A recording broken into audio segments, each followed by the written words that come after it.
It's been a busy week for U.S. markets ahead of the presidential election. We saw that the Chicago Cubs won the World Series, and we got a slew of economic data, earnings, as well as central bank rate decisions.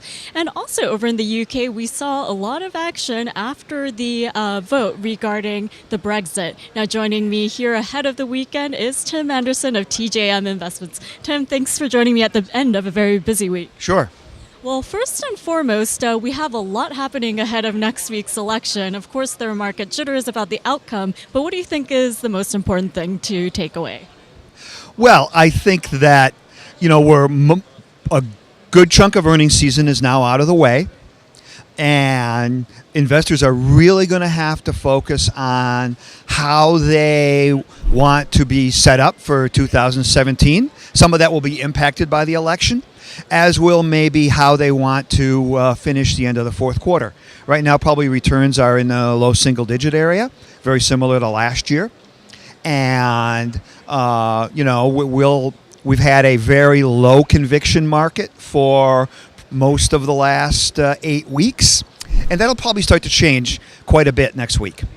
Well, in terms of history, we know that the last time the Cubs won the World Series, the Dow did better, and the last time the Indians won, the Dow was lower. But more importantly, we need to keep in mind the overall picture. We got the UK decision regarding the High Court.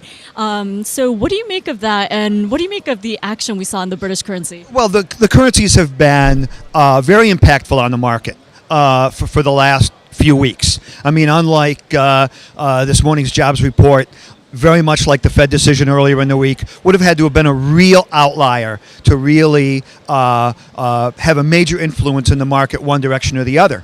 Now, the dollar got weaker, of course, as the pound got stronger. That helped oil recover a little bit from a weak 7 or 8 days, and it's really helping, giving a little bit of support to stocks after some weakness that we've seen in the last week. So really, we're kind of getting down to really the election will really hold a lot of cards for investors going into the end of the year. And Tim, I do want to point out that we will be getting an extra hour this weekend, and we might need that with the daylight savings, given that we have the election on Tuesday.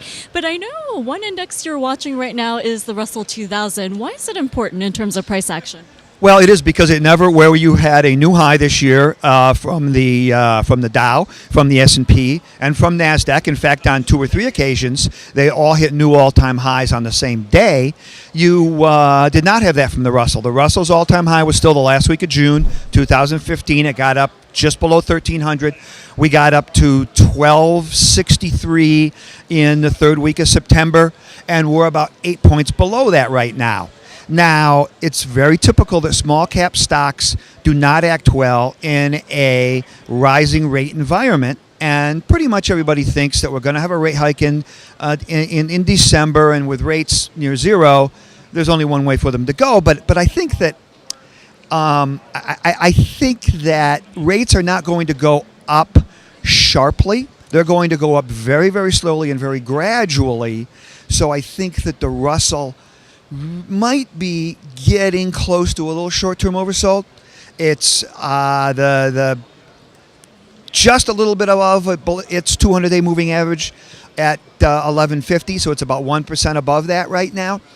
And were Trump to win next week, that might also get some people to shift some money back into the Russell, because I think his pro-growth, pro-competition policies would help the smaller cap stocks.